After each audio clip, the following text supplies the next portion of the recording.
So in this week's reading, Parashat Re'eh, we can find a complete set of instructions from the Lord because we want to be blessed by Him. So cleansing the idolatry in the land, destroying the idols, all the altars that they've been sacrificing for the false gods, God wants us to destroy.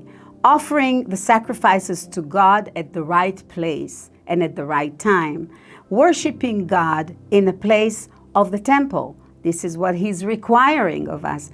Keeping the false prophets away from us.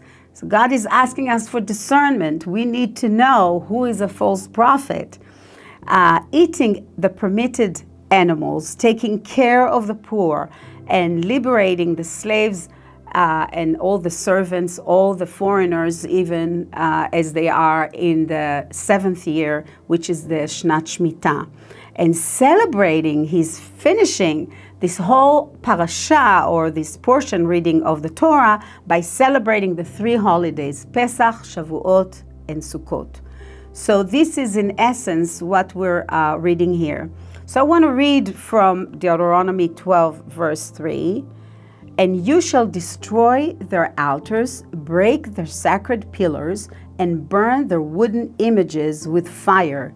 You shall cut down the carved images of their gods and destroy their names from that place.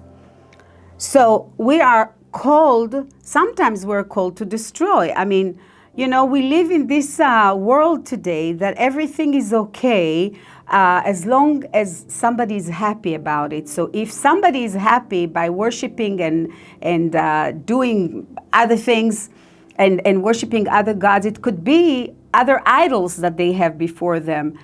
God is still, as we said, He's still the same yesterday, today, and tomorrow. And therefore, His requirement of destroying all the idols that are before us are also true for today. We today can ask ourselves, what is the relation? What is standing before us and God? And if we have any idols in our lives that are blocking us to have a healthy relationship with the living God. So this is the first request that God has for us. And so you can imagine the people of the children of Israel, you can imagine the fear they have in their hearts. Now we're going to go to a promised land, and now we also have to deal with all these issues of these foreigners, and who know if they're strong people, if they have any kind of ammunition to kill us. What are we going to go? We're going to go fight with them, destroying their altars? What is God requesting of them? He's requesting of them faith. He wants them to move very strongly and have faith to know that God is going to fight the battle for them. Let's move on and see what in verse 5 we have. But you shall seek the place where the Lord your God chooses out of all your tribes to put His name for His dwelling place, and there you shall go. So God is requesting them to use their brains too. He's not just asking them, you do this and that like little monkeys, right? He's telling them, I'm going to show you, and you will know where the right place is for you to worship me. So does it look simple to you to do what God is telling them to do? Now here we're talking about God is speaking to the people of Israel, 12 tribes.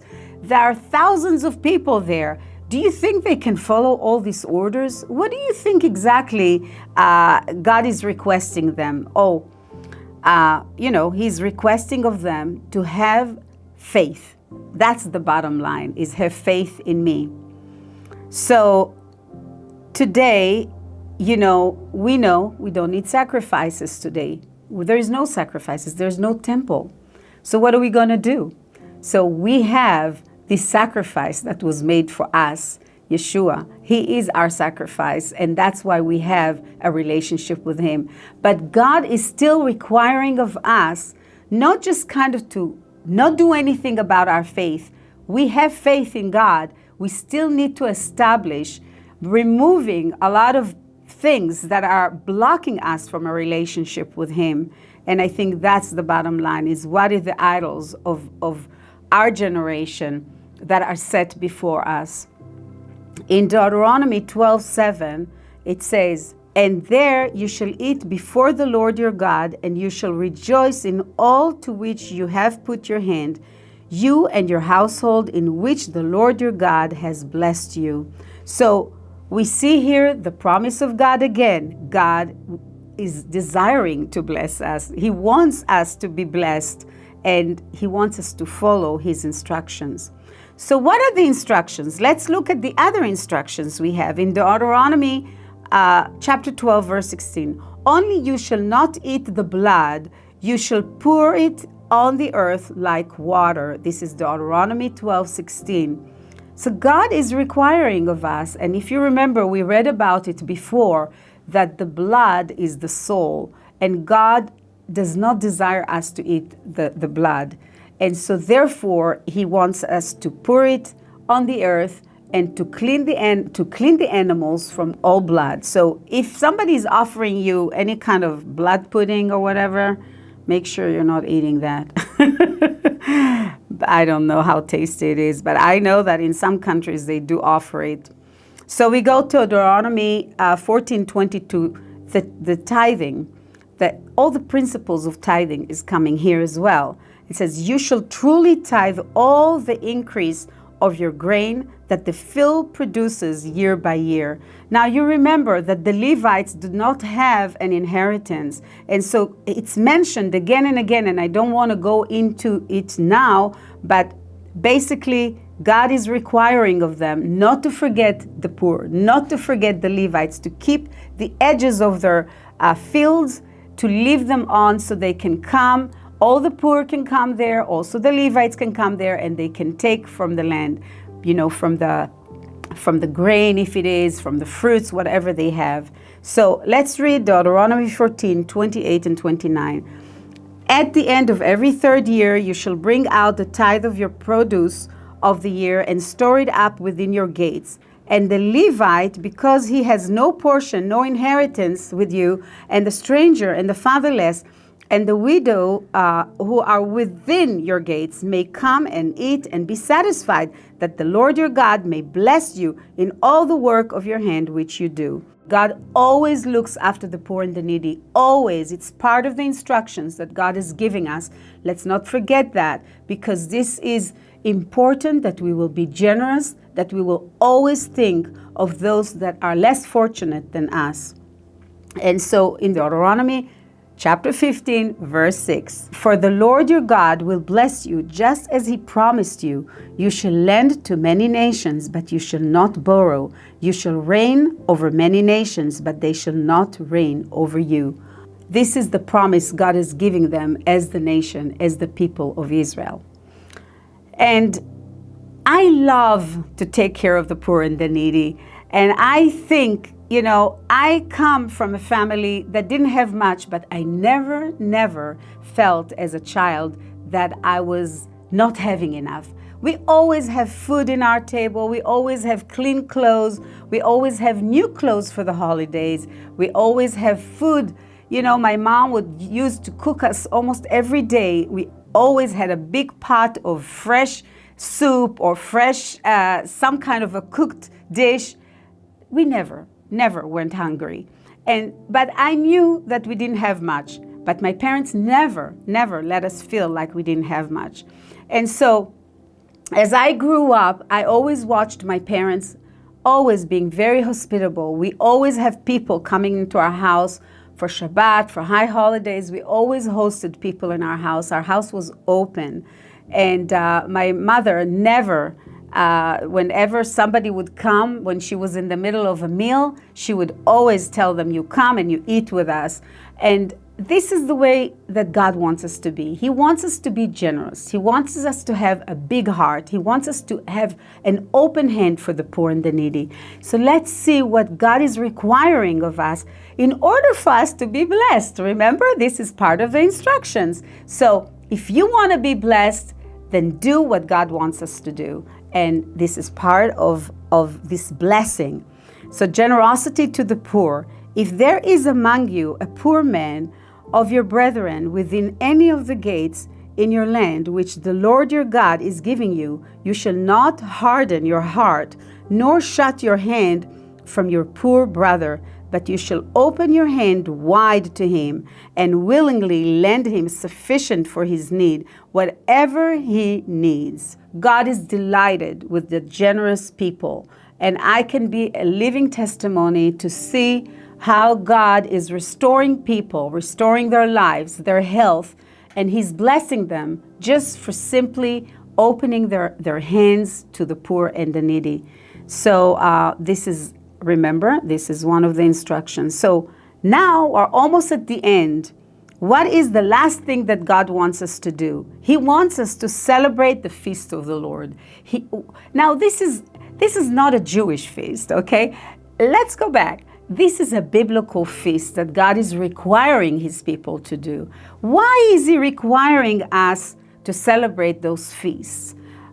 Those feasts, I call them the biblical feast, because even the Gentiles who follow the Lord, who loves the Lord, who loves the God of Israel, they are also rejoicing in those holidays, and it's actually written even in the Bible and in the prophets. And so I'm all delighted about it, because I think we are living in a time and a season where we are seeing great things happening before our own eyes, and God wants to be in the blessing business for us, okay? So let's see how we are ending this parasha, this portion of reading. Deuteronomy 16:16. 3 times a year all your males shall appear before the Lord your God in the place which He chooses, at the feast of unleavened bread, at the feast of weeks, and at the feast of tabernacles, and they shall not appear before the Lord empty-handed. It's not the first time that it's mentioned here in the Bible about celebrating the feasts, the biblical feast of the Lord. These are the times where God wants the people of Israel to come up to Jerusalem, to the temple, and to bring the sacrifices, to bring the offerings. And God is telling them, don't come empty-handed. Come with a joyful giving, because this is what God is requiring of us. This is part of the instructions. So celebrations of the biblical feast is a very important instruction for us.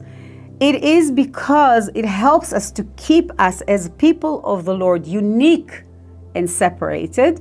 In some ways, still God wants us to know that we have a relationship with Him and that we have an identity with Him. We're coming almost to the end of the reading for Parashat Re'eh, and I just wanted to read from Isaiah 54:13 and 14. All your children shall be taught by the Lord, and great shall be the peace of your children. In righteousness you shall be established. You shall be far from oppression, for you shall not fear, and from terror, for it shall not come near you. Really, the whole thing here is to build our trust and faith in God. And if we trust Him and if we have faith in God, God will be there for us. We just need to follow His instructions. Clean our hearts, clean our souls, clean our bodies, clean everything around us, and have a pure relationship between God and us. Remove all the idols. Stay away from false prophets. What is He requesting of us? Take care of the poor and the needy, and have the 7th year, and of course bringing offerings and sacrifices before Him. But as we say about sacrifices, obedience is better than sacrifice, right?